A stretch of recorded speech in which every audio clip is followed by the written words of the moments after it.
Vaishnavangscha Shri Rupam Sagrajatam Sahagana Raghunathan Vitam Stam Sajivam Sadvaitam Savadutam Parijana Sahitam Krishna Chaitanya Devam Shri Radha Krishna Padang Sahagana Lalita Shri Vishakhan Vitangscha Namam Vishnu Padaya Krishna Prestaya Bhutale Srimate Bhaktivedanta Swami Niti Namine Namaste Saraswati Deve Gauravani Pracharine Nirvishesha Sunyavadi Paschatya Deshatarine Vanchakalpatarubhyascha Kripa Sindhu Vevacha Patitanam Pavanebhyo Vaishnavebhyo Namo Namaha Sri Krishna Chaitanya Prabhu Nityananda Shri Advaita Gadadhar Shivasari Gaur Bhaktavinda Hare Krishna Krishna Krishna Hare Hare Hare Rama Rama Rama Hare Hare. So we welcome you to our continuation of Radhastami. And I'll read a verse from Srimad Bhagavad Gita as it is, which is related to the topic of Srimati Radharani and our success in life.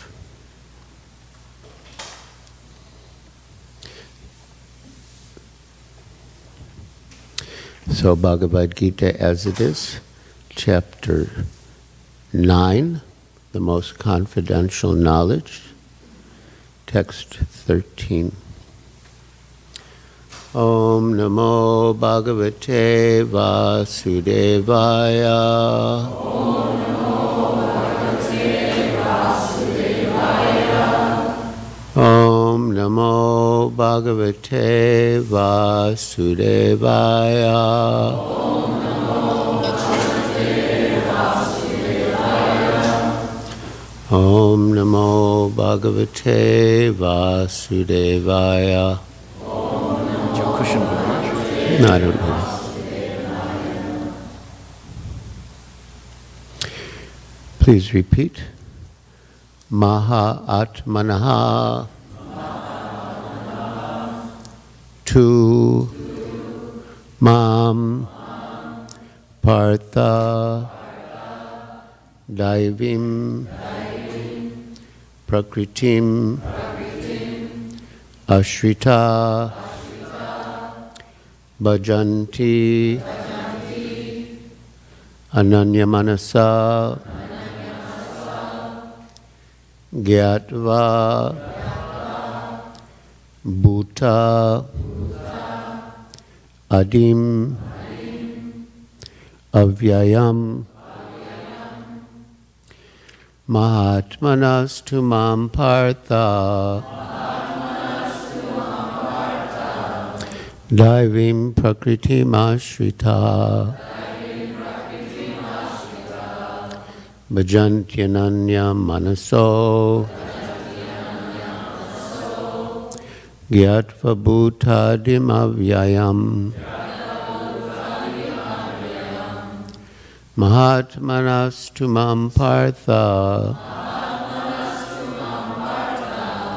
Daivim Prakriti Ashrita Bhajantyananya Manaso Gyatva Bhutadim Avyayam.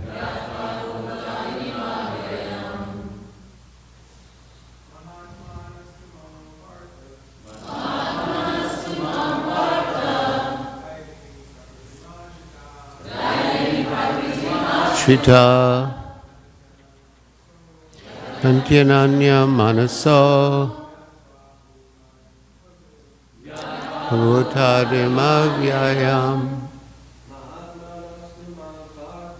Atmanastu Mam Partha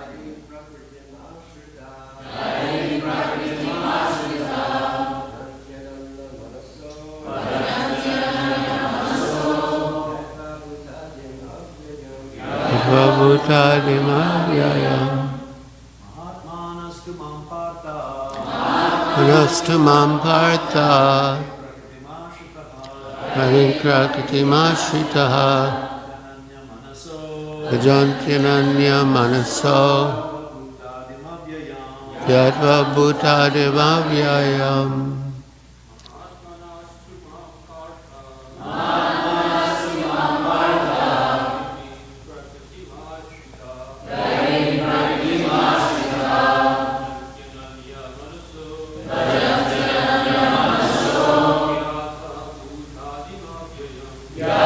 Bhutadimavyayam. Vaishnavis Atmanastu Mam Partha Haviprakritimashritaha Bhajantinanya Manaso Yatva Bhutadimavyayam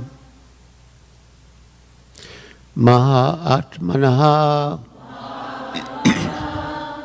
the great souls, to, but, Mam, unto me, Partha, O son of Pritha, Daivim, divine, Prakritim, nature, Ashrita, having taken shelter of,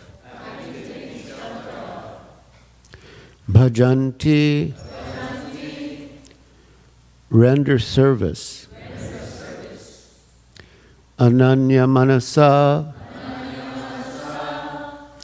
without deviation of the mind. Gyatva, knowing. Bhuta, of creation. Adim, the original. Avyayam, inexhaustible. Translation. O son of Pritha, those who are not deluded, the great souls, are under the protection of the divine nature.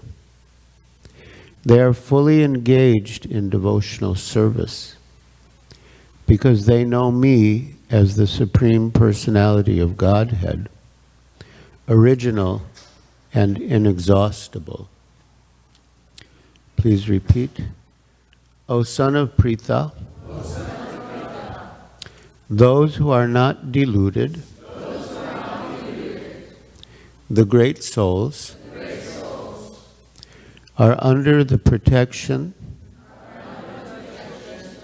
of the divine nature. They are fully engaged in devotional service because they know me as the Supreme Personality of Godhead, original and inexhaustible. Report by Srila Prabhupada. In this verse, the description of the Mahatma is clearly given. The first sign of the Mahatma is that he is already situated in the divine nature. He is not under the control of material nature. And how is this effected? That is explained in the 7th chapter. One who surrenders unto the Supreme Personality of Godhead, Sri Krishna, at once becomes freed from the control of material nature. That is the qualification. One can become free from the control of material nature as soon as he surrenders his soul to the Supreme Personality of Godhead. That is the preliminary formula. Being marginal potency, as soon as the living entity is freed from the control of material nature, he is put under the guidance of the spiritual nature. The guidance of the spiritual nature is called Daivi Prakriti, divine nature. So when one is promoted in that way, by surrendering to the Supreme Personality of Godhead, one attains to the stage of great soul, Mahatma. I will stop here to comment. The verse that Srila Prabhupada was referring to in the 7th chapter is Devi Hyesa Gunamayi Mama Maya Duratyaya, that this material nature consisting of the 3 modes is very difficult to overcome. Devi Hyesa Gunamayi Mama Maya Duratyaya Mam Eva Ye Prapadyante Mayam Etam Tarantite. But one who surrenders to Krishna, he can easily cross over Maya. In 1976, I arranged a program for Srila Prabhupada to speak at Birla House, the Birla Mansion in Bombay. The Birlas were the most, or maybe are, I don't know, but they were the wealthiest family in India. And Srila Prabhupada had said that no one could measure their wealth. So I met Mrs. Birla, and I had presented a list of topics, about 20 different topics that she could choose from. And I knew that whatever topic she chose, Srila Prabhupada would be able to speak on it. She looked through the list and she fixed on the topic, how to be successful in life. Now this choice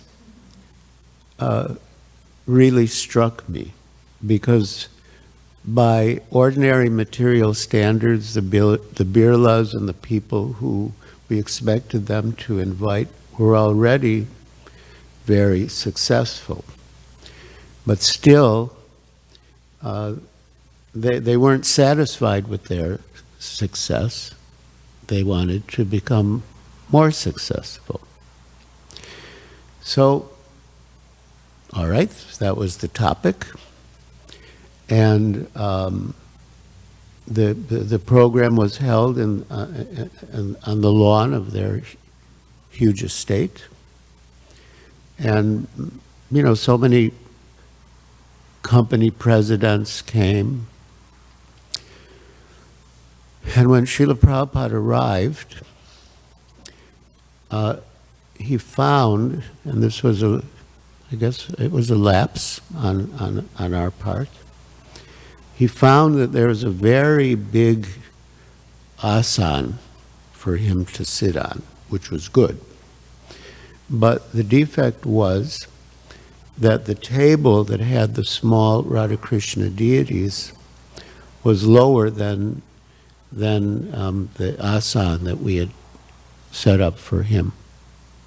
So immediately on the spot, had us remove a section of the, I guess, platforms that we had arranged for his seat, to take out one of those sections so that his seat became lower than the deities.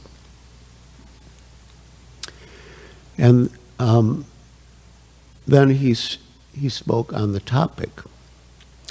And his definition of success was different from certainly what the audience was expecting, and it was also different from what I was expecting, because it was a very transcendental definition.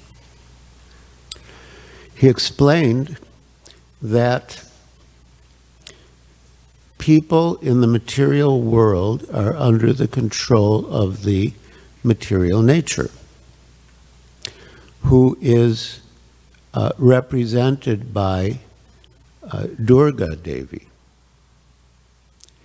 And Durga rides on her lion carrier, and she holds a trishul or trident.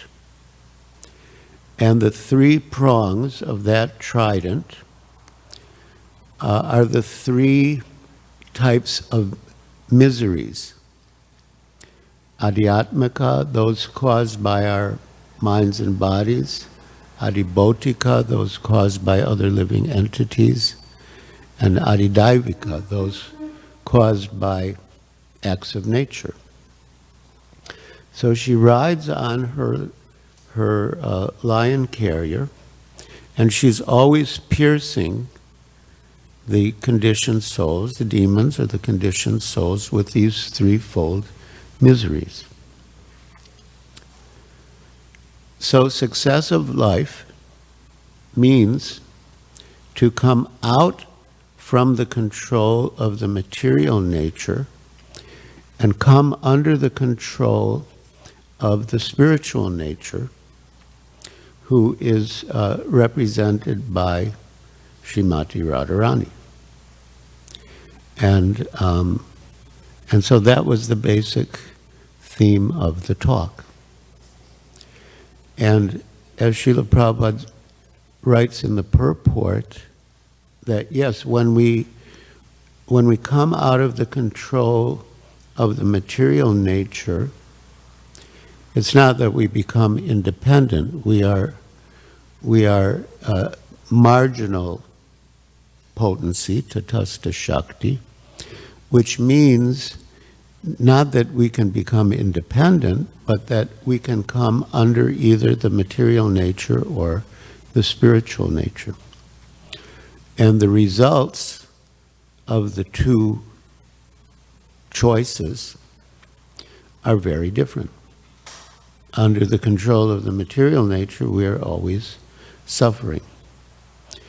And under the control of Srimati Radharani, we are in the realm of eternity, knowledge, and bliss.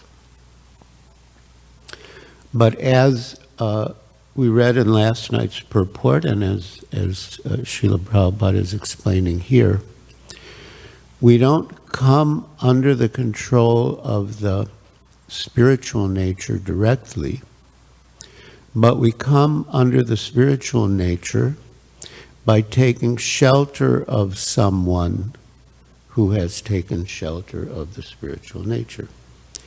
In other words, by taking shelter of a Mahatma, or a pure devotee. And that is the parampara system. And here in the Bhagavad Gita, Lord Krishna explains who is a Mahatma. Another time, in Bombay. Srila Prabhupada was temporarily staying in central Bombay at Seaface Park, which was previously known as Maffatlal Park. And one prominent Hindu gentleman came into the meeting, and after listening for some time, he asked Srila Prabhupada, how is it that India, which has such a history and is so full of Mahatmas and sadhus, could have so many problems? And Srila Prabhupada replied, the reason India has so many problems is you don't know who is a Mahatma and who's not a Mahatma. And then he gave this definition of Mahatma. And you don't know who is a sadhu and who is not a sadhu. You are accepting fools and rascals as sadhus and Mahatmas. And he went on to discuss some of the foolishness and rascaldom of some of the fools and rascals that are passing as sadhus and Mahatmas.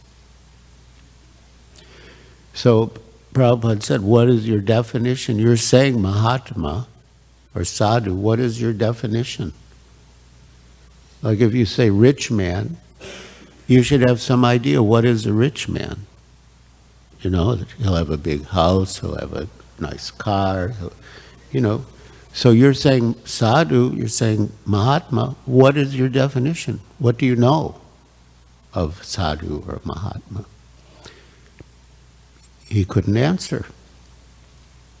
And then one lady said, well, they say that they're sadhus or Mahatmas. And Prabhupada said, that anyone can say. Well, what is the real definition?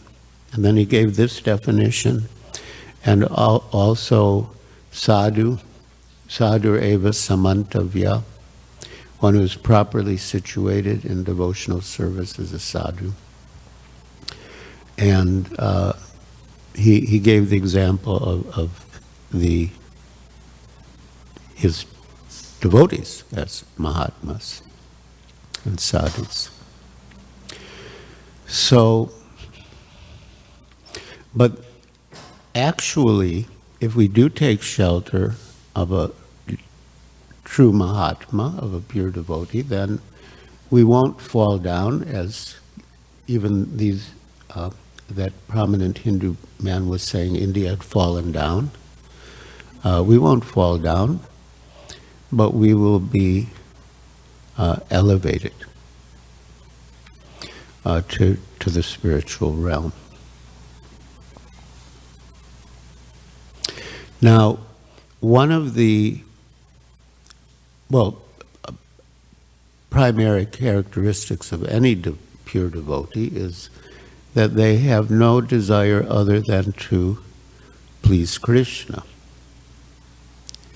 And this is exhibited in the purest form, or in the highest state, by the residents of Vrindavan.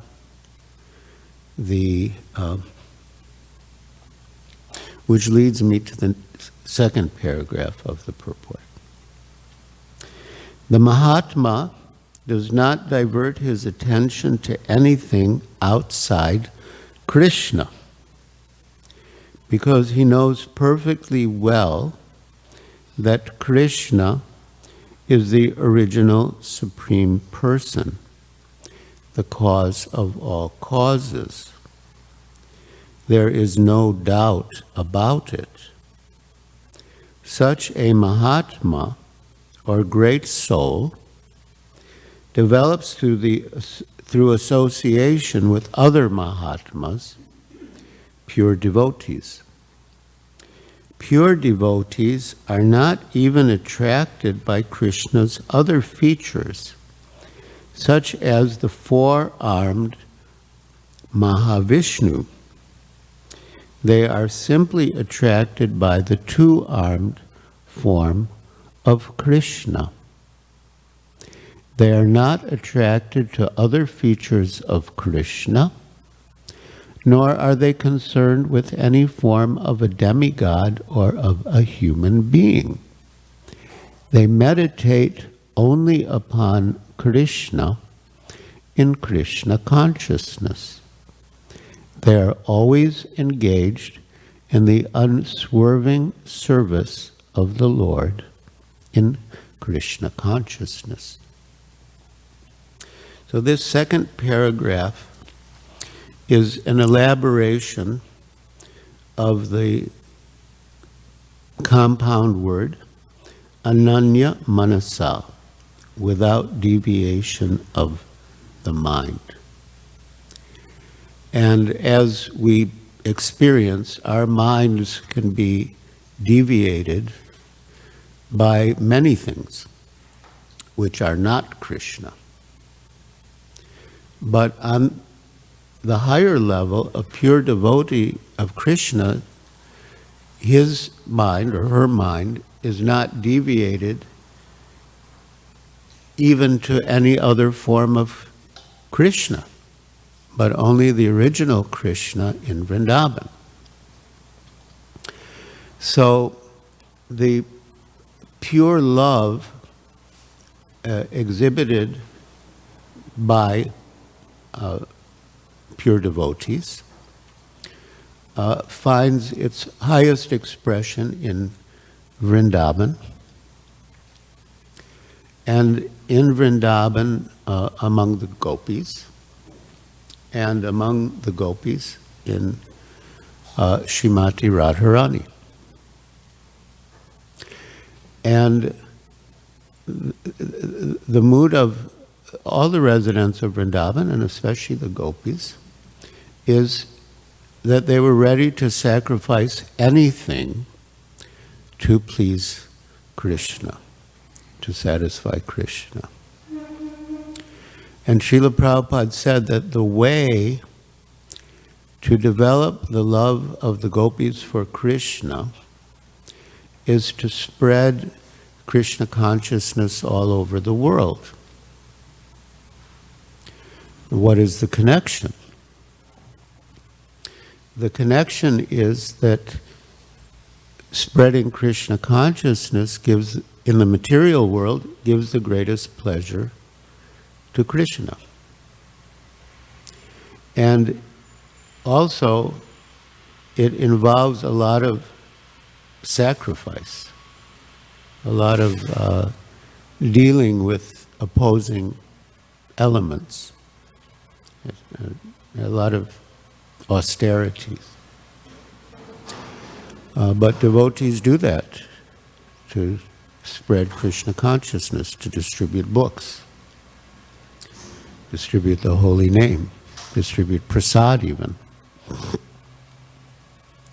So that was Srila Prabhupada's mood, and that should be our mood. And another aspect, as some of the Sankirtan leaders here pointed out during Srila Prabhupada's time, is that the mood of Srimati Radharani and the gopis is that they want to bring others to Krishna. And so when we distribute books or preach, we're engaging in principle in the same activity of trying to bring others to Krishna, trying to arrange for others to meet Krishna. And that is also the mood of the gopis. So what we do on this plane is meant to correspond with what we are meant to do in the spiritual realm, in the spiritual world. And as Srila Prabhupada said, that if you're in high school but you're doing college level work, you can be promoted to college. So if we're in the material world and we're engaging in the activities of the spiritual world to please Krishna, then we can be promoted to the spiritual world. So one pastime came to mind, which shows this principle of ananya manaso, that a pure devotee does not divert his attention even to any other form of Krishna. And it also demonstrates Srimati Radharani's position as the greatest devotee and lover of Krishna. So when Krishna was enjoying in pastimes at Govardhan Hill in rasa dance, so at one stage he left the arena of the rasa dance and hid himself in some bushes around Govardhan Hill. So all the gopis were looking for him. It's described they were like a phalanx of soldiers, marching to find him and capture him. So as they were coming around Govardhan Hill, they were approaching that bush where Krishna had hidden himself. So Krishna, understanding that he was going to be caught, decided to play a trick on the gopis. So he came out from hiding, and he assumed the form of four-handed Vishnu, Narayan. So from a distance, his complexion, his effulgence, it all looked like Krishna. So the gopis were very excited. Oh, now we've caught him. But when they got closer, they saw, oh, no, this isn't Krishna. This is four-armed Narayan. So officially, they offered their respects. Oh, Lord Narayan, please accept our obeisances. Can you tell us where is Krishna? We're looking for Krishna. But that Vishnu form remained silent. And the gopis thought, oh, he's not helping us. And they went on their way looking for Krishna. So then Srimati Radharani came, and she was, approaching that same bush, and the same thing Krishna thought, okay. So he also came out again, and he exhibited his four-handed form as Vishnu. But in the presence of Srimati Radharani's pure love, he was so overwhelmed that he could not maintain his extra two hands. And he had to come out as Krishna, which shows, the power of her love. And in general, that bhajanti ananya manaso, that they're fixed only on Krishna. Now this position of Srimati Radharani and the gopis' love for Krishna is so exalted that Krishna feels that he cannot relish in his position as the object of love the way the gopis do, the way Srimati Radharani does. And he considered that the only way that I will be able to experience this, the glory of this love and the happiness that they experience in relationship with me, is if I give up my position as the object of love, Vishaya, and accept the position of the abode of that love, or the shelter of that love, Ashraya. And that is the specific reason, confidential reason, for the appearance of Sri Chaitanya Mahaprabhu, that he appeared as he's Krishna, but in the mood of Srimati Radharani. And of course, along with that mood comes tremendous compassion for the fallen souls. And Chaitanya Mahaprabhu exhibiting that mood of Radharani in the material world was very concerned with delivering the fallen souls.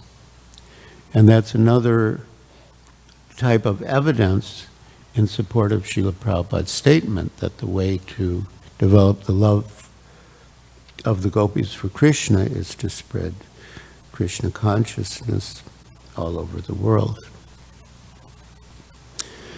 And we have the perfect example, Srila Prabhupada. And so we just have to do it. But of course, to spread Krishna consciousness, we should also be Krishna conscious.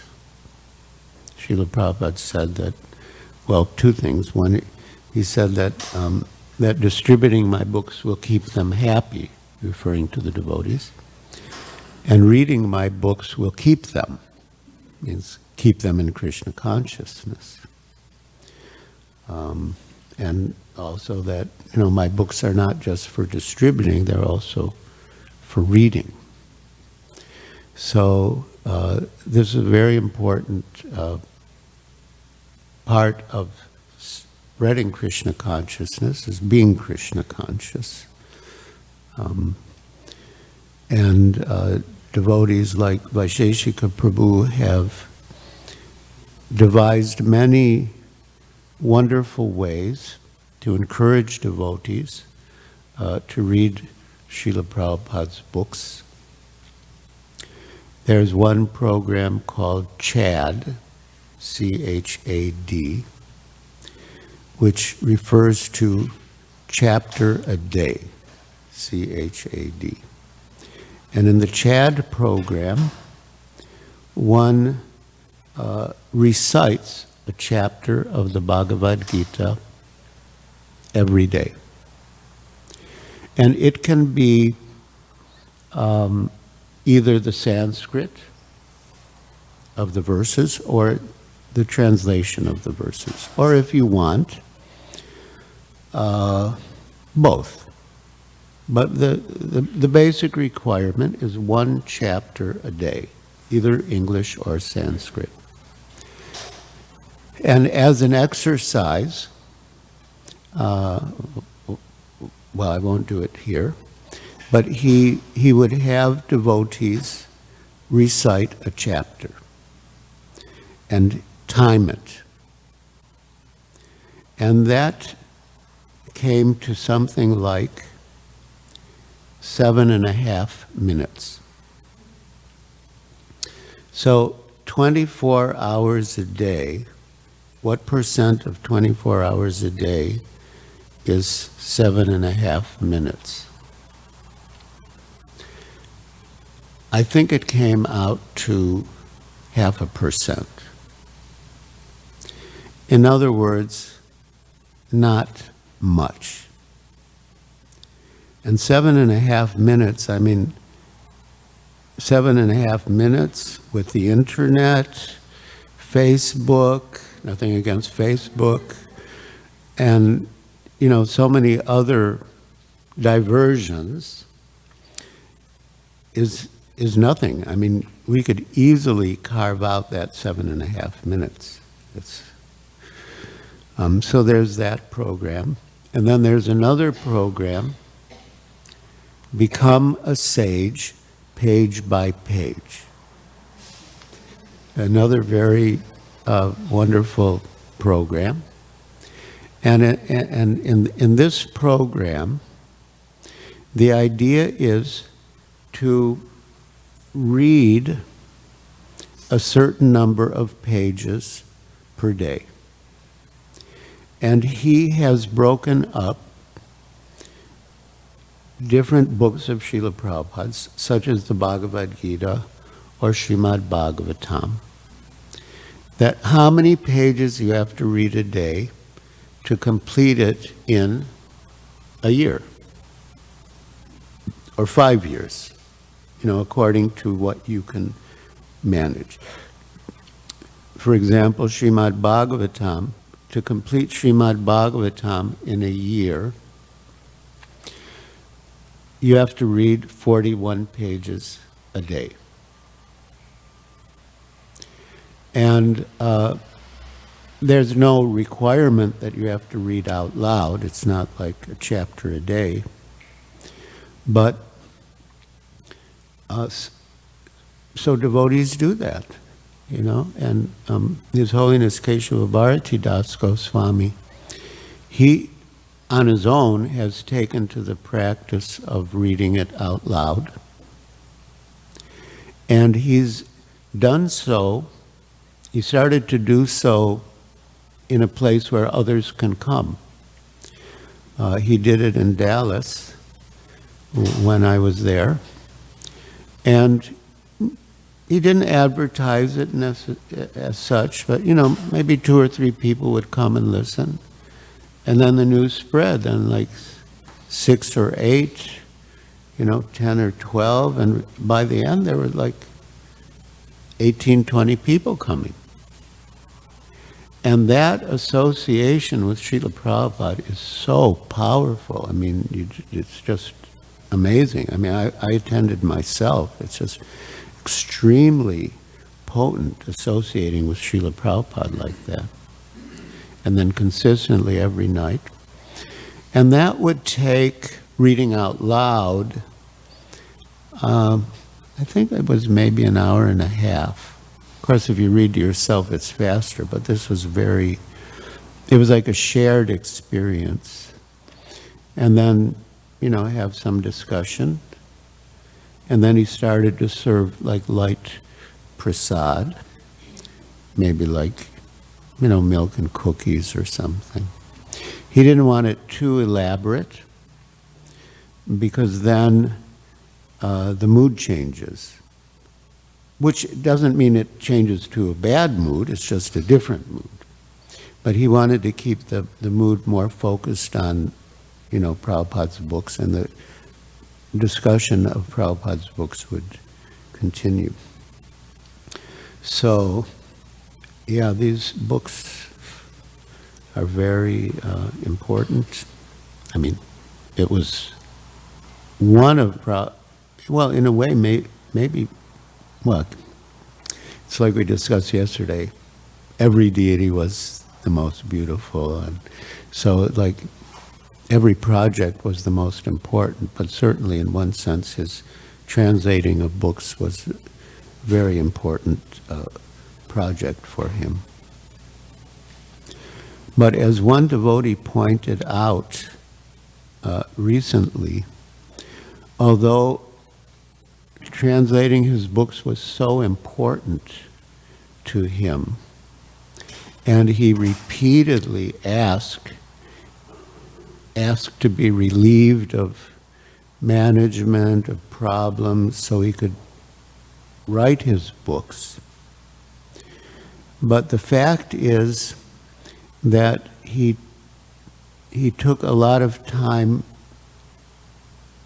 that he could have used for his books for the sake of ISKCON, for the sake of the devotees, which shows how important that is, how important ISKCON is, and how important taking care of the devotees is, that Srila Prabhupada took that precious time that he could have been using to finish translating Srimad Bhagavatam and go on to other translation works to take care of his devotees and his mission. So we should also understand how important that is to take care of ISKCON and the devotees. So all these, whatever we can do in whatever way will be appreciated by Prabhupada and our Parampara and Srimati Radharani and Krishna. So, we have to be practical, always have to be practical, but at the same time, we really should surrender to Krishna and come under the control of Srimati Radharani, the divine nature, and out of the control of Durga, the material nature. I don't know why, but it came to mind. This must have been in 1970. So this was in Boston. We would every day we'd go out on Harinam Sankirtan. Actually, quite often we'd go out twice a day. We'd go out during the day, then come back, and then go out again in the evening. And generally, the devotees would, in the day, they would do kirtan in the Boston Commons, and we would be around the kirtan party, and we'd be distributing mainly Back to Godhead magazines at that time. But then there was another street, a big shopping street, just a couple of blocks away.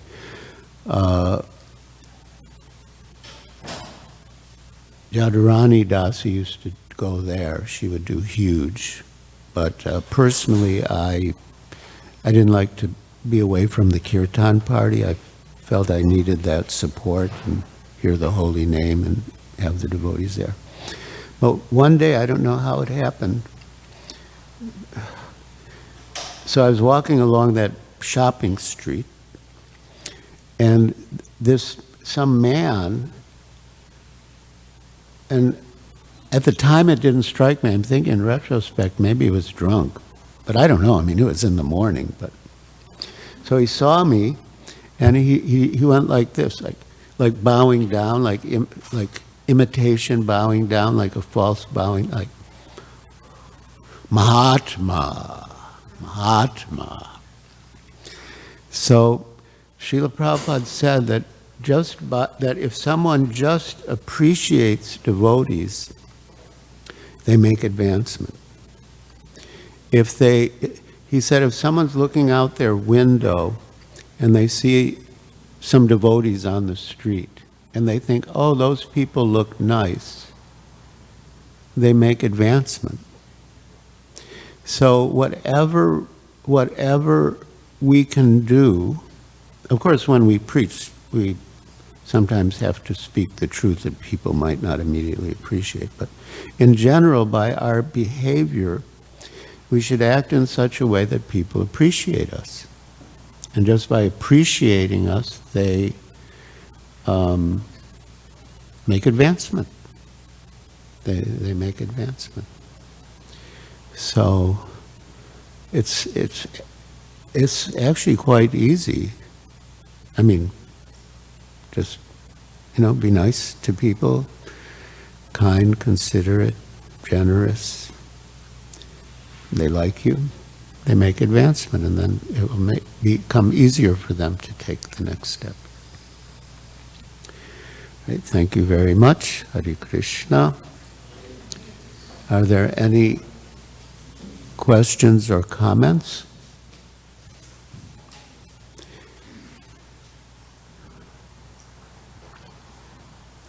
Yes, Sachitanoy. Prabhu.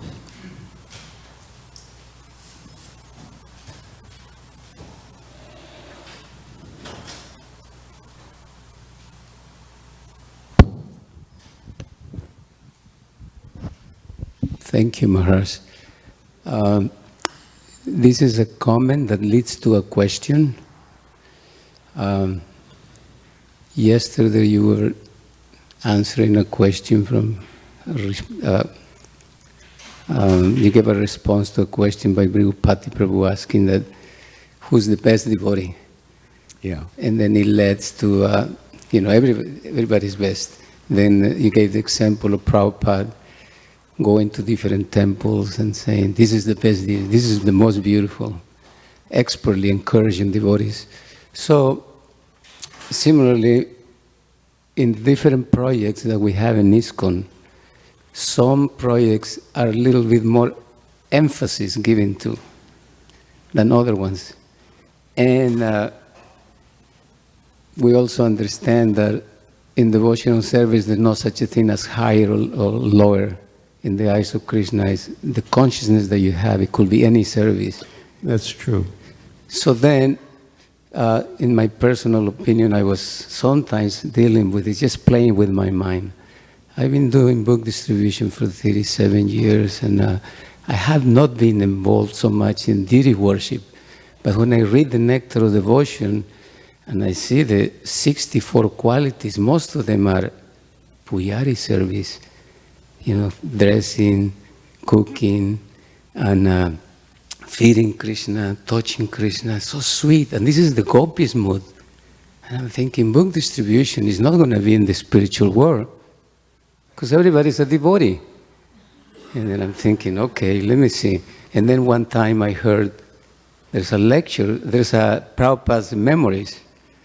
And one Prabhupada disciple is mentioned that the Prabhupada mentioned at one time, Pujari service is the highest service. I thought, wow. But other times you also hear, book distribution, so many things. So then, that's my, maybe you can, if you want to speak a little bit more about that, there are so many projects, so many devotees, they are attracted to a particular service and they put their heart into that. And maybe you can be in book distribution, which is the highest, but maybe the right consciousness might not be there, or as a Pujari. Or you can have the best devotee as the Paramahansa, the Mahatmana, but you still don't get the same, benefit as somebody who's serious. You might not be serious and having the great Mahatma too. Well, all service is absolute. So in one sense, there is no higher or lower. And what you said is true, that, many very advanced devotees do deity worship. They may, if they're sannyasis, they travel, they may have their own deities. And then some are, like in Mayapur, Janani Vas Prabhu and Pankajangri Prabhu. And it's true, what we do in deity worship is what we very well could do in the spiritual world. Bathe Krishna, dress Krishna, bathe Radha, dress Radha.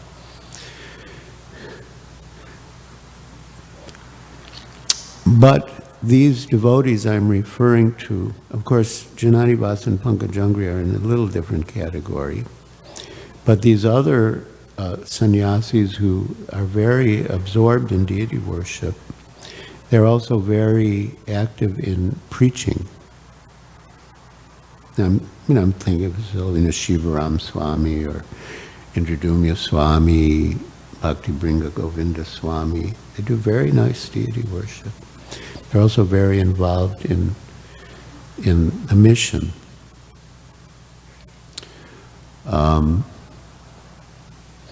There was one case in New York. The temple president was very attracted to deity worship. But the GBC,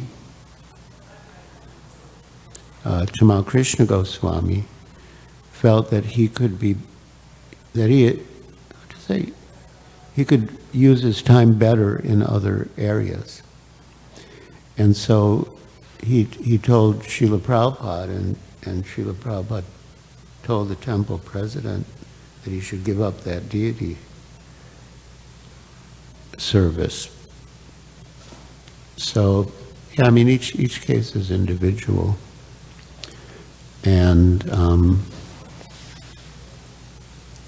Maharaj, is that a temple installed deity or his personal deity, or this particular devotee you mentioned, temple president? no, the temple deity, Radha Govinda in New York, yeah, the temple deity. But, you know, who knows? I mean, I always took it in a simple way that he considered his service to be, the other service to be more important. But maybe just didn't want to displease Tamal Krishna Goswami. Because I had one experience in Juhu. Tamal Krishna Goswami had been the GBC. I think he was planning to return to America, and that's when he started the Radha Damodar party. So, you know, he met with Srila Prabhupada, and he came to me, Tamal Krishna Goswami, and said that he had suggested to Srila Prabhupada that Atreya Rishi could become the GBC for Bombay or for India, and that I should phone Atreya Rishi, which in those days we rarely made, you know, international phone calls. It's a big thing, especially from India. So I phoned him, and I said, you know, something like Prabhupada wants you to become the GBC for India, he wants you to come to Bombay to discuss it. So then, you know, maybe some hours later, Srila Prabhupada asked to see me, and he said, so I hear that you called Atreya Rishi, you know, asked him to come to Bombay to meet me about becoming the GBC for India. I said yes. He said, why did you do that? I said, well, Tamal Krishna Goswami said he had suggested it to you, and you said it was a good idea. And Srila Prabhupada replied, well, what else do you expect me to say when Tamal Krishna Goswami makes a suggestion? So, I mean, it's like they say, you know, no one can know the mind of the Acharya. I certainly can't even come close to it, but so, I mean, I'm just relating that maybe to when he suggested that the temple president shouldn't be doing the deity worship in the morning. But one thing that did come up in a conversation recently is Srila Prabhupada said that one difficulty with his disciples is that they don't understand basic human psychology. So from just some of these incidents, you can get a sense of how Srila Prabhupada really understood the psychologies of different devotees and just all sorts of people. Even myself, I'll probably now have to go back and think of my exchanges with Srila Prabhupada and maybe consider, well, what did he understand of my psychology? You know, but again, we can't like minimize the significance of anything that Prabhupada said, because it's sort of absolute. Just make one last point, sort of on the topic of surrender. And I don't even know how Prabhupada did this, but in Srila Prabhupada's last year in Juhu 1977, he was like very ill, and no one was allowed to come upstairs to his quarters. And, you know, he was inside, and then there was like so there were doors there, and then there was another room, and then there were doors to that room, and then there was the front room. And Tamal Krishna Goswami was the secretary. So one day I came up, and Tamal Krishna Goswami gave me some, I guess, checks, maybe checks and cash, to deposit in the bank. And I thought, you know, I'm the temple president, you know, can't get someone else just to go to the bank and make the deposit. It didn't seem like very necessary that I go. And we were talking in hushed tones because that was the rule, not to disturb Srila Prabhupada. And there were two sets of doors, closed doors in between. Then suddenly the buzzer rang. Prabhupada was calling, so we rushed in, and for me it was a special opportunity because no one was allowed to see Prabhupada then because of his health, pretty much, except his immediate staff. So we went in, and Prabhupada said, if the spiritual master asks you to go to the bank and you refuse, where is the surrender? I thought, oh my gosh. At the time, I thought he must have read my mind. Although later, when I mentioned it to our godbrother Tejas Prabhu, he thought it was possible that Prabhupada actually could have overheard the conversation, even though we were speaking in very soft voices and there were two sets of closed doors in between, because he felt that Prabhupada had like supernatural sense perception. Like being inside, we wouldn't have heard probably anything. That was our whole idea, that Prabhupada. But Tejas Prabhu said he might actually have overheard the conversation. But the way he phrased it, you know, that if the spiritual master asks you to go to the bank and you refuse, where is the surrender? He was sort of making the point, in my mind, that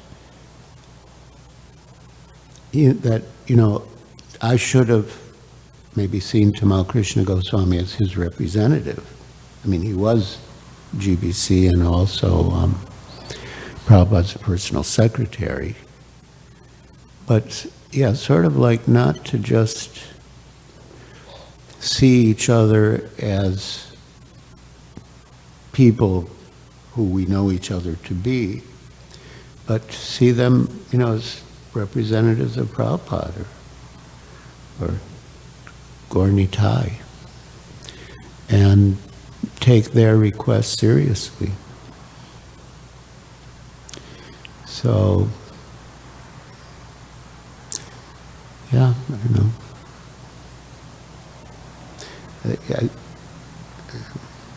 If someone asks you to do deity service, you can take it.